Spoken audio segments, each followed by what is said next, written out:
మీ business ఏదైనా మీ ఊర్లో promotion చేయాలంటే అది సుమన్ టీవీతోనే సాధ్యం. ఇప్పుడే సంప్రదించండి. నమస్తే, వెల్కమ్ టు సుమన్ టీవీ. ఈరోజు హెల్త్ ఇన్ఫర్మేటివ్ వీడియోలో భాగంగా మెడికవర్ హాస్పిటల్స్ నిజామాబాద్ డాక్టర్స్ అయితే మనతో అందుబాటులో ఉన్నారు.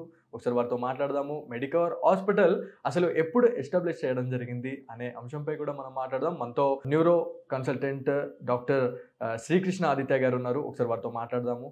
సార్ నమస్తే. నమస్తే అండి. ముందుగా అసలు మెడికవర్ హాస్పిటల్ అనేది ఎప్పుడు ఎస్టాబ్లిష్ చేయడం జరిగింది? మెడికవర్ హాస్పిటల్స్ నిజామాబాద్లో గత 8 సంవత్సరాలుగా సూపర్ స్పెషాలిటీ సేవలు అందిస్తుంది. Yeah. ఇక్కడ మన హాస్పిటల్లో దాదాపు అన్ని డిపార్ట్మెంట్స్కి సంబంధించిన సేవలు ఉన్నాయి.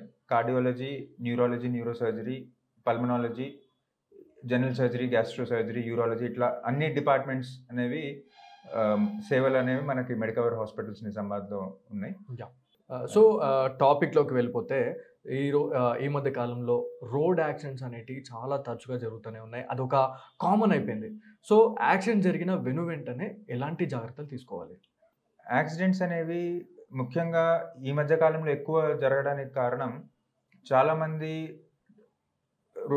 రోజువారీగా మనం వింటూనే ఉంటాం. చాలామంది డ్రంక్ డ్రైవింగ్ చేయడము, హెల్మెట్స్ లేకుండా డ్రైవ్ చేయడము, ఓవర్ స్పీడ్ తో బండ్లు నడపడము, వాహనాలు నడపడం, ఇట్లాంటి కారణాల వలన యూజువల్గా యాక్సిడెంట్స్ ఫ్రీక్వెన్సీ అనేవి రీసెంట్గా చాలా ఎక్కువ వింటున్నాం, చాలా ఎక్కువ మందిని చూస్తున్నాం. అయితే యాక్సిడెంట్ అయిన వెంటనే మొదటిగా చేయాల్సిన పనులు, యాక్సిడెంట్ అయిన వ్యక్తిని ఫస్ట్ ఆఫ్ ఆల్ ఆ ప్రదేశం నుంచి కొంచెం పక్కకి దూరం తీసుకొని రావడం, అంటే ఫర్దర్గా డ్యామేజ్ అనేది ఇంకా ఇంక్రీజ్ కాకుండా ఉండడానికి రోడ్డు మీద జరిగితే రోడ్డు పక్కకి తీసుకొని రావడము, కుదిరినంత వరకు మెడ అలాగే వెన్నెముక కదలకుండా స్టెబిలైజ్ చేసుకొని ఎక్కువ మూమెంట్స్ అనేవి ఇవ్వకుండా పక్కకి తీసుకొని రావడము, ఇమీడియట్గా అంబులెన్స్ని కాంటాక్ట్ చేయడం అనేది చేయాలి. మీరు అన్నట్టే వెన్నెముక అండ్ మెడ భాగం అనేది చాలా సెన్సిటివ్. అది మీరు అన్నట్టు చాలామంది ఏమో చేస్తారంటే ఒక యాక్సిడెంట్ జరిగిన తర్వాత కాళ్ళు చేతులు పట్టుకొని పక్కకు తీసుకెళ్లే ప్రయత్నం చేస్తారు. అది కరెక్టేనంటారా? కాళ్ళు చేతులు పట్టుకొని పక్కకు తీసుకొచ్చిన మెడకి మాత్రం సపోర్ట్ ఇవ్వాలి. సో మెడ భాగం అనేది చాలా సున్నితంగా అక్కడ, ఎందుకంటే వెన్నుపాము, మెడలో ఉన్న వెన్నుపాము కనుక డ్యామేజ్ అయినట్టు ఉంటే పేషెంట్కి ఇర్రివర్సిబుల్ డ్యామేజ్, అంటే కాళ్ళు చేతులు కోల్పోవడం, అంటే కాళ్ళు చేతుల్లో ఉన్న చలనము, స్పర్శం, కదలికలు అనేవి కోల్పోవడం జరుగుతూ ఉంటుంది. సో అది మినిమైజ్ చేయడం కోసం, అది చాలా వరకు తగ్గించడం కోసము మనం కదలికలు తగ్గించమని చెప్తాము. మెడని ఎక్కువ కదలికలు లేకుండా మెడని స్టెబిలైజ్ చేసి పేషెంట్ని షిఫ్ట్ చేయాల్సిన అవసరం ఉంటుంది. యాజ్ ఎర్లీ యాజ్ పాసిబుల్, ఎంత త్వరగా కుదిరితే అంత త్వరగా అంబులెన్స్ని కాంటాక్ట్ చేయడము, హాస్పిటల్స్తో టచ్లో ఉండడం చేయాల్సిన అవసరం ఉంటుంది. సో ఎవరైతే ఎఫెక్ట్ అయిన పర్సన్ ఆసుపత్రికి వచ్చిన తర్వాత మొదటిగా వైద్యులు చేసే మొదటి పని ఏంటి? పేషెంట్ ఎమర్జెన్సీ రూమ్లోకి వచ్చిన వెంటనే, ఈఆర్లోకి వచ్చిన వెంటనే ఫస్ట్ ఆఫ్ ఆల్ కొన్ని వైటల్ సైన్స్ అనేవి మేము డాక్టర్స్ అనేవి చూస్తూ ఉంటాం. అది ఎలా అంటే బ్లడ్ ప్రెషర్, హార్ట్ రేట్, పేషెంట్కి ఎక్కడి నుంచైనా రక్తం పోతుందా, బ్లీడింగ్ ఏమన్నా అవుతుందా, పేషెంట్ శ్వాస తీసుకోగలుగుతున్నారా, ఇటువంటి కండిషన్స్ అన్నింటిని అసెస్ చేసుకొని ఒకవేళ రక్తం ఎక్కువ పోతుంటే ఆ బ్లీడింగ్ని ముందు ఆపే ప్రయత్నం చేస్తాం. బాగా ఎక్కువ రక్తస్రావం అయిందని మనకి ఇన్ఫర్మేషన్ ముందు నుంచే యాక్సిడెంట్ స్పాట్ దగ్గర నుంచి హాస్పిటల్కి వచ్చే లోపు కూడా రక్తం పోయినట్టు తెలిస్తే బ్లడ్ ట్రాన్స్ఫ్యూజన్, అంటే రక్తం ఎక్కించాల్సిన అవసరం కూడా ఉంటుంది. సో ఈ ఏర్పాట్లన్నీ చేసుకుంటాం. అట్లాగే శ్వాస, పేషెంట్కి మనము రిససిటేషన్ అంటాం మెడికల్ భాషలో. పేషెంట్ ఫస్ట్ రాగానే కొన్ని పద్ధతులు ఉంటాయి. అవి ఏంటి అని అంటే సర్క్యులేషన్, అంటే రక్తం అనేది అన్ని వైటల్ ఆర్గాన్స్కి బాగా సరఫరా అవుతుందా లేదా చెక్ చేసుకోవడం. తర్వాత ఎయిర్వే, శ్వాస ద్వారం, ఇవన్నీ శ్వాస వెళ్ళే మన ఊపిరి వెళ్ళే దారంతా కూడా ఎటువంటి అడ్డంకులు లేకుండా మెయింటైన్ అవుతుందా లేదా చెక్ చేసుకోవడం. అట్లాగే పేషెంట్ కూడా సొంతంగా శ్వాస తీసుకోగలుగుతున్నారా లేదా చెక్ చేసుకోవడం. సో వీటిని ఏబిసి లేదా సిఏబి అంటాం, అంటే సర్క్యులేషన్, ఎయిర్వే, బ్రీదింగ్. ఈ మూడు సరిగ్గా జరుగుతున్నాయా లేదా అనేది చెక్ చేసుకుంటాం. సో వీటిలో భాగంగానే బీపీ మంచిగా మెయింటైన్ అవుతుందా లేదా, బ్లీడింగ్ ఎక్కడైనా జరుగుతుంటే అది ఆగుతుందా లేదా, ఒకవేళ పేషెంట్ తనంతగా తన శ్వాస తీసుకోలేకపోతుంటే ఇంట్యూబేషన్ అంటాము, అంటే వెంటనే లోపలికి ఒక ఎండోట్రేకియల్ ట్యూబ్ అని, అంటే పేషెంట్ నోటు నుంచి గొంతు ద్వారా ఊపిరితిత్తులకి డైరెక్ట్గా శ్వాస అందడం కోసం ఒక ట్యూబ్ అనేది వేయటం జరుగుతుంది. అవసరమైతే ఆ ట్యూబ్ ద్వారానే వెంటిలేటర్ కనెక్ట్ చేయాల్సిన అవసరం ఉంది. సో ఇది పేషెంట్ ఈ ఎమర్జెన్సీ రూమ్లోకి రాగానే ఫస్ట్ చేసే పనులు. సో మెయిన్గా మేజర్ యాక్సిడెంట్ జరిగినట్లయితే మెదడు, అదేవిధంగా వెన్నుముకకి సంబంధించి కూడా ఇంజురీస్ అవుతూ ఉంటాయి. సో దానికి లక్షణాలు అనేటివి ఎట్లా కనిపిస్తూ ఉంటాయి సార్ మెయిన్గా?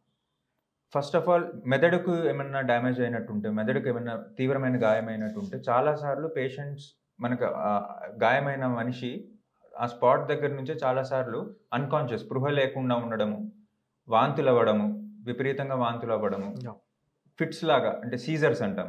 సో ఫిట్స్ లాగా రావడము, కాళ్ళు చేతులు కదలికలు ఎక్కువ అవ్వడము, ఫిట్స్ రావడం లాంటివి చూస్తూ ఉంటాం. ఓకే. సో ఇటువంటి కండిషన్లో ఆ యాక్సిడెంట్ అనే స్పాట్లో తీసుకోవాల్సిన జాగ్రత్తలు ఏంటంటే, సాధారణంగా పేషెంట్ని ఫ్లాట్గా పడుకోబెట్టకుండా ఒకవైపుకు తిప్పుతారు.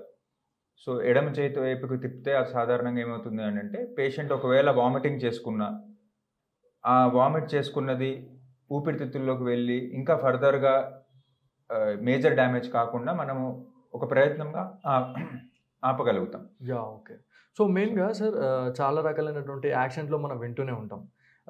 మెదడులో బ్లడ్ ఫ్లాట్ అయింది, రక్తం గడ్డ కట్టిపోయింది అని చెప్పేసి చెప్తా ఉంటారు. సో ఇదంతా తెలుసుకున్న తర్వాత ఎవరైతే ఫ్యామిలీ మెంబర్స్ కావచ్చు, లేకపోతే ఆ పర్సన్ కూడా చాలా ప్యానిక్ అవుతూ ఉంటారు.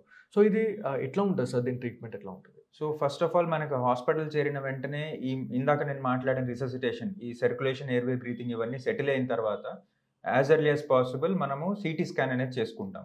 సో ఎమర్జెన్సీ బేసిస్ మీద మెదడుకి, వెన్నుపాముకి సిటీ స్కాన్ చేసుకోవడం అనేది జరుగుతుంది. ఈ సిటీ స్కాన్లో పేషెంట్ మెదడుకి ఎటువంటి గాయమైంది, బ్లీడింగ్ ఏమన్నా అవుతుందా, ఆ బ్లీడింగ్ చాలా ఎక్కువ శాతం బ్లీడింగ్ అయిపోయి ఉంటే దానికి శస్త్రచికిత్స, సర్జరీ ఏమన్నా అవసరం పడుతుందా లేదా అనేది ఇవాల్యుయేషన్ భాగంగా మనం సిటీ స్కాన్ అనేది ముందుగా చేస్తాం. ఓకే. ఈ సిటీ స్కాన్లో మనకి రక్తపు గడ్డలు కట్టడం కానీ, మెదడు డ్యామేజ్ అనేది కనపడటం కానీ, సో దానికి ఒకవేళ ఆపరేషన్ అవసరం అయితే ఎంత త్వరగా కుదిరితే అంత త్వరగా, సాధారణంగా యాక్సిడెంట్ అయిన దగ్గర నుంచి 4 నుంచి 6 గంటల లోపు గనక ఆపరేషన్ చేయాల్సిన సిచ్యువేషన్ ఉన్నప్పుడు ఆపరేషన్ చేయగలిగితే తర్వాత అవుట్కమ్స్, రిజల్ట్స్ అనేవి అంతే బెటర్గా ఉంటాయి. యాక్సిడెంట్ అయిన క్షణం నుంచి ఎంత డిలే చేసుకుంటూ వెళ్తే పేషెంట్ అవుట్కమ్స్ కూడా అంతే డిలే అవుతాయి, అంతే చెడు అవుట్కమ్స్ అంటాం, అంటే రిజల్ట్స్ అనేవి అంత మంచిగా కనపడవు. ఓకే. సో బ్లడ్ ఫ్లాట్ అయిన తర్వాత, రక్తం గడ్డ కట్టిన తర్వాత డెఫినెట్లీ సర్జరీ చేయాల్సిన అవసరం ఎంతైనా ఉందా సార్? అందరు పేషెంట్స్కి అన్ని రకాల బ్లడ్ క్లాట్స్కి సర్జరీ చేయాల్సిన అవసరం ఉండదండి. అది ఎంత వాల్యూమ్ ఉన్నది, మెదడులో ఎంత సైజులో ఆ రక్తం అనేది గడ్డగట్టింది, మెదడులో ఏమన్నా ఒత్తిడి పెరుగుతుందా, సాధారణంగా మనకి స్కాన్ చేసిన వెంటనే ఆ క్లారిటీ అనేది వస్తుంది. ఆ రక్తపు గడ్డలు కట్టడం వలన మెదడు మీద ప్రెషర్ పెరిగి మెదడు ఒక పక్కకు జరుగుతుంది అని మనకు ఆ లక్షణాలు కనిపిస్తేనే సాధారణంగా ఆపరేషన్ చేస్తున్నాం. సో ఈ సిటీ స్కాన్ అనేది మనకి ఆపరేషన్ చేయాల్సిన అవసరం ఉందా లేదా డిసైడ్ చేసుకోవడం కోసము అది ప్రైమరీ స్టెప్ అండి. సో మెయిన్గా వెన్నుముక్క డ్యామేజ్ అయినప్పుడు కానీ, లేకపోతే ఏదైనా ఇంజురీ అయినప్పుడు దానికి ఎలాంటి శస్త్రచికిత్సలు అందిస్తూ ఉంటారు మీరు? వెన్నెముక, ఇదే యాక్సిడెంట్స్లో చాలా మందికి మెదడుతో పాటు వెన్నెముక కూడా డ్యామేజ్ జరగడం అవుతుంది. దీనివల్ల కాళ్ళు చేతుల్లో కదలికలు పోవడము, క్వాడ్రిప్లీజియా ఆర్ క్వాడ్రిపారసిస్ అంటాం. మెడ దగ్గర దెబ్బ తగిలితే 2 కాళ్ళు 2 చేతులు పనిచేయకపోవడం జరగచ్చు. నడుం భాగంలో లేదా ఛాతీ భాగంలో ఉన్న వెన్నెముక ఏమన్నా దెబ్బ తగిలితే కాళ్ళలో స్పర్శ పోవచ్చు, చేతులు కదలొచ్చు కానీ కాళ్ళలో స్పర్శ పోవచ్చు. సో వీటి కోసం మనము ఎమర్జెన్సీ బేసిస్ మీద అయితే ఫస్ట్ సిటీ స్కాన్ చేసుకుంటాం. ఒకవేళ వెన్నుపాము డ్యామేజ్ అయినట్టు మనకు లక్షణాలు కనిపిస్తే ఫర్దర్గా ఎంఆర్ఐ కూడా అవసరం పడుతుంది. సో ఎంఆర్ఐలో మనకి ఎంతవరకు ఏ లెవెల్లో డ్యామేజ్ ఉంది, ఎంతవరకు డ్యామేజ్ అనేది జరిగింది చూసుకొని దానికి తగ్గ ఆపరేషన్స్, అంటే వెన్నుముక ఒకదాని మీద ఒకటి ఫ్రాక్చర్ అయ్యి కదిలిపోవడము, లేదా వెన్నుపాము నలిగిపోవడము, వెన్నుపాము కూడా కట్ అవ్వడం లాంటివి చూస్తుంటాం. సో ఒకవేళ ఎముక లెవెల్లోనే మనకి కదలికలు అనేవి ఎక్కువ అవుతున్నాయి అని అంటే స్క్రూస్తో వాటిని ఫిక్స్ చేసి కదలికలు తగ్గించి స్పైన్ని స్టెబిలైజ్ చేయాల్సిన అవసరం ఉంటుంది. సో వీటిల్లో కూడా చాలా రకాల సర్జరీస్ ఉన్నాయి. మెడలో జరిగితే ఒక రకము, నడుము దగ్గర అయితే ఇంకొక రకం, ఇట్లా ఇవన్నీ ఇవాల్యుయేట్ చేసుకోవడానికి మనకు ఎంఆర్ఐ కూడా అవసరం అవుతుంది. ఓకే. సో మేజర్ యాక్సిడెంట్స్లో మనకి కామన్గా వినే వర్డ్ అని చెప్తాను, ఒక యాక్సిడెంట్స్లో కోమాలోకి వెళ్ళిండు ఒక మనిషి అని చెప్పి చెప్తా ఉంటారు. సో ఈ కోమా అనేది ఎన్ని టైప్ ఆఫ్ వేరియేషన్స్ ఉంటాయి సార్ దీంట్లో?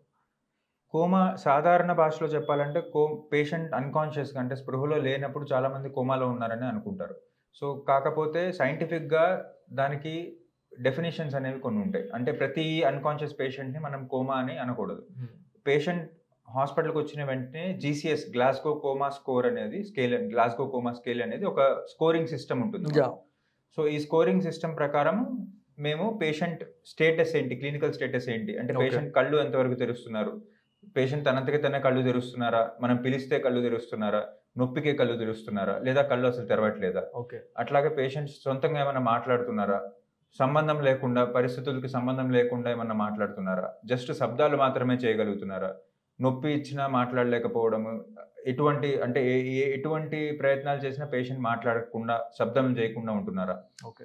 అట్లాగే మోటార్ రెస్పాన్స్ అంటే కదలికలు ఎంతవరకు ఉన్నాయి, మనం చెప్పిన పని చేయగలుగుతున్నారా, చేయి లేపమంటే లేపడము, కాలు కదిలించమంటే కదిలించడం, ఇట్లాంటివి చేయగలుగుతున్నారా, లేదా నొప్పిస్తేనే చేయి దగ్గరికి తీసుకురావడము, లేదా నొప్పికి కూడా చేతులు కాళ్ళు కదిలించలేకపోవడము, ఇట్లాంటివన్నీ అసెస్ చేస్తామన్నమాట. సో ఇందులో లీస్ట్ పాసిబుల్ స్కోర్ ఏ మాత్రం కదలికలు లేనప్పుడు, ఏ మాత్రం కళ్ళు తెరవకుండా ఉన్నప్పుడు, శబ్దం కూడా ఏమీ చేయనప్పుడు కోమా కండిషన్ అని మనం అనుకోవచ్చు.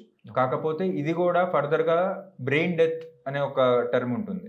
సాధారణంగా ఇట్లా కోమాలో ఉన్న ప్రతి మనిషి బ్రెయిన్ డెత్ అయిందని అనుకుంటారు. బ్రెయిన్ డెత్ అనేది కూడా దానికి కొన్ని సైంటిఫిక్గా కొన్ని డెఫినేషన్స్ అనేవి ఉన్నాయండి. సో బ్రెయిన్ డెత్ అయిందా లేదా అనేది చెక్ చేసుకోవడం కోసం కూడా మనము కొన్ని పరీక్షలు చేయాల్సిన అవసరం ఉంటుంది. సిటీ యాంజియోగ్రామ్ కానీ ఇట్లాంటి పరీక్షల్లో ఏంటంటే అసలు రక్త ప్రసారం జరుగుతుందా లేదా మెదడులో, బ్రెయిన్ స్టెమ్ అని ఒక ముఖ్యమైన భాగం ఉంటుంది. అంటే మెదడుకి వెన్నుపూసకి మధ్యలో చాలా కీలకమైన ప్రదేశం. ఓకే. మనం శ్వాస తీసుకోవాలన్నా, మనం కాన్షియస్గా స్పృహలో ఉండాలన్నా, ఇటువంటి అన్ని వైటల్ ఫంక్షన్స్ అనేవి ఆ బ్రెయిన్ స్టెమ్లోనే ఉంటాయి. సో ఆ బ్రెయిన్ స్టెమ్ అనేది డ్యామేజ్ అయితే మనం స్పృహలో లేకపోవడము, శ్వాస తీసుకోలేకపోవడము, ఇటువంటి కండిషన్స్ ఉంటాయి. సో ఆ బ్రెయిన్ స్టెమ్ ఫంక్షన్ అవుతుందా లేదా అనేది మనం పరీక్షల ద్వారా నిర్ధారణ జరుగుతుంది. అప్పుడే ఆ బ్రెయిన్ స్టెమ్ ఫంక్షనింగ్ లేనప్పుడే మనం బ్రెయిన్ డెత్ అనే ఆ పదం అనేది వాడగలుగుతాం. వెన్నుముక్క అదేవిధంగా బ్రెయిన్కి సంబంధించి ఇంజురీ అయిన తర్వాత మీరు సర్జరీ చేస్తూ ఉంటారు. సో ఇక్కడ ఐసీయూలో ఎన్ని డేస్ ఉండే అవకాశం ఉంటుంది? ఒకవేళ ఇక్కడ నుంచి డిశ్చార్జ్ అయిన తర్వాత తీసుకోవాల్సిన జాగ్రత్తలు ఏంటి? అయితే ఈ అడ్మిషన్ అప్పుడు పేషెంట్ యాక్సిడెంట్ అయిన దగ్గర నుంచి మనకి అడ్మిషన్ అప్పుడు మనం ఏదైతే ఈ గ్లాస్గో కోమా స్కేల్ అంటామో, ఈ స్కోరింగ్ సిస్టమ్ని బట్టి మనకి పేషెంట్ ప్రోగ్నోసిస్ అంటే ఎన్ని రోజుల్లో బయటకు రాగలుగుతారు, ఎన్ని రోజుల్లో ఇంప్రూవ్ అవ్వగలుగుతారు అనేది, అట్లాగే ఆపరేషన్ చేసిన తర్వాత కూడా పేషెంట్ రెస్పాన్స్ని బట్టి మనము ఒక ఐడియా, ఒక అందాజాగా ఒక 5 రోజుల నుంచి 10 రోజులని అట్లా చెప్పగలుగుతాం కొంతమందికి. పేషెంట్కి గాయం కనుక చాలా సివియర్గా అయి ఉంటే రికవరీ కూడా అంతే లేట్ అవుతుంది. సో కొన్నిసార్లు 10 రోజుల నుంచి 20 రోజులు, నెల రోజుల పాటు కూడా హాస్పిటల్లో ఉండాల్సిన అవసరం రావచ్చు. ఈ లోపు పేషెంట్కి రీహాబిలిటేషన్ అంటే ఫిజియోథెరపీ, కాళ్ళు చేతుల్లో కదలికలు ఇంప్రూవ్ చేయడం కోసం ఎటువంటి జాగ్రత్తలు తీసుకోవాలి, ఎటువంటి ఫిజియోథెరపీ అందించాలి, అట్లాగే ఆహారం, పేషెంట్ అటెండెన్స్ని కూడా, ఫ్యామిలీ మెంబర్స్ కూడా పేషెంట్కి ఆహారం ఎట్లా ఇవ్వాలి, పేషెంట్కి ఎటువంటి ఆహారం ఇవ్వాలి, ఇవన్నీ ట్రైన్ చేయడం జరుగుతుంది. సో ఈ పేషెంట్ ఒకసారిగా ప్రాణాపాయం నుంచి బయటకు వచ్చి ఇంటికి వెళ్ళిన తర్వాత కూడా ఎటువంటి వెంటిలేటర్ సపోర్ట్ కానీ, ఎటువంటి ఆక్సిజన్ సపోర్ట్ కానీ లేకుండా పేషెంట్ అటెండెంట్సే ఇంటి దగ్గర జాగ్రత్తలు తీసుకొని వాళ్ళని కేర్ తీసుకోగలిగితే అటువంటి సిచ్యువేషన్ వచ్చిన తర్వాతే మనం డిశ్చార్జ్ చేయగలుగుతాం. ఇంటి దగ్గర తీసుకోవాల్సిన జాగ్రత్తలు అయితే చాలా మందికి ఇట్లా తలకి గాయమైన తర్వాత ఫిట్స్ రావడం అనేది చూస్తుంటాం అన్నమాట. సో ఫిట్స్ రాకుండా కొన్ని మెడికేషన్స్ ఇస్తాము. అట్లాగే పేషెంట్కి తర్వాత ఒకవేళ పేషెంట్ అంబులేట్ అవ్వడం అంటే లేచి కదలడము, రోజువారీ పనులు చేసుకునేటప్పుడు మళ్ళీ గాయం అవ్వకుండా ఉండడం కోసం హెల్మెట్స్ పెట్టుకోవడము, అట్లాగే ఫిట్స్కి సంబంధించిన మెడికేషన్స్ రెగ్యులర్గా తీసుకోవడము, ఇటువంటి జాగ్రత్తలు తీసుకోవాల్సిన అవసరం. సో డెఫినెట్లీ నేను అడగబోయే నెక్స్ట్ క్వశ్చన్ కూడా అదే. ఒకసారి బ్రెయిన్కి ఏదైనా ఇంజురీ అయిందంటే నెక్స్ట్ ఫిట్స్ వచ్చే అవకాశం ఉందా అనేది కూడా చాలా మందికి ఉన్న క్వశ్చన్ ఇది. సో తర్వాత ఎలాంటి జాగ్రత్తలు తీసుకోవాలి, ఒకవేళ ఈ ఫిట్స్ రాకుండా ఉండేందుకు ఏం చేయాలి అనేది కూడా, అంటే ఏమైనా పర్సనల్ వార్మప్స్ ఏమైనా చేస్తే బాగుంటుందా అనేది కూడా ఉంది సార్. ఫిట్స్ రాకుండా కేవలం మందులు మాత్రమే పనిచేస్తాయండి. సో ఆ మందుల్ని యాక్సిడెంట్ అయిన తర్వాత సాధారణంగా మనం 3 నుంచి 6 నెలల పాటు అయితే ఖచ్చితంగా ఇస్తాం. 6 నెలల నుంచి కొంచెం డోసేజ్ తగ్గించుకుంటూ ఫిట్స్ వస్తున్నాయా లేదా తక్కువ డోస్లో చెక్ చేసుకుంటాం. ఇలా కొన్ని రోజులు చూసిన తర్వాత ఫిట్స్ అనేవి మళ్ళీ రావట్లేదు అని అంటే ఆ మందులు పూర్తిగా ఆపేసే ప్రయత్నం కూడా చేయొచ్చు. Okay. So thank you sir, thank you, చాలా మంచి ఇన్ఫర్మేషన్ ఇచ్చారు. సో ఇది ఇవాళటి Suman TV health informative video.